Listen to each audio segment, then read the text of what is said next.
Hi guys అందరికి నేను మీ చిత్తూరు అమ్మాయి హర్షిత. అమెజాన్ ఫెస్ట్ లో అయితే అవకాడో అయితే ఆర్డర్ పెట్టేశాను. ఈ రోజు దాంతో అయితే ఒక వెరైటీ అయితే చేసేస్తున్నా. Avocado and banana milk smoothie. Avocado fruit ని అయితే ఫస్ట్ కట్ చేసుకోవాలి. దాన్ని కట్ చేసేటప్పుడు అయితే చాలా కష్టంగా ఉంటుంది, అప్పుడే అనిపిస్తుంది. మీ కష్టం పగవాడికి కూడా రాకుండా మరేరా. ఇది గైస్ మ్యాటర్. అవకాడో ఫ్రూట్ అయితే ఫైనల్ గా కట్ చేసేసా. అందులో ఉండే సీడ్ అండ్ ఆ సబ్స్టెన్స్ అయితే సపరేట్ చేసుకోవాలి. ఇంకా అవకాడో ఫ్రూట్ అంటే అది చాలా హెల్దీ అని చెప్పారు. ఇంకా దాని టేస్ట్ అయితే చాలా చండాలంగా ఉంది, నాకైతే నచ్చలేదు. ఇంకా మార్నింగ్ మార్నింగ్ తింటే ఆ ఫ్రూట్ మంచిది అన్నారు. సరే అని చెప్పేసి నేనైతే దీంతో మిల్క్ స్మూతీ అయితే ప్రిపేర్ చేసేసుకున్నాను. ఇంకా మనం సపరేట్ చేసుకున్న సబ్సిస్టెన్స్ అయితే మిక్సీ పట్టాలి. అప్పుడు అనిపిస్తుంది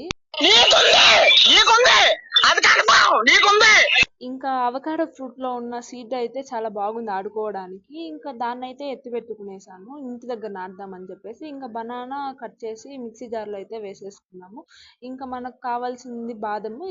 if any sugar we can add, otherwise no. ఇంకా హెరిటేజ్ మిల్క్ అయితే పోసేసుకున్నాం. ఇంకా సపరేట్ చేసుకున్న అవకాడో సబ్సిస్టెన్స్ అయితే జార్ లో వేసేసుకోవాలి. ఇంకా ఫైనల్ గా దాన్ని అయితే మిక్సీ పట్టాలి.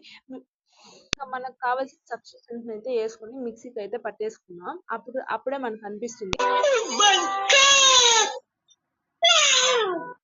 ఫైనల్ గా మన అవకాడో బనానా మిల్క్ స్మూతీ అయితే ప్రిపేర్ అయిపోయింది.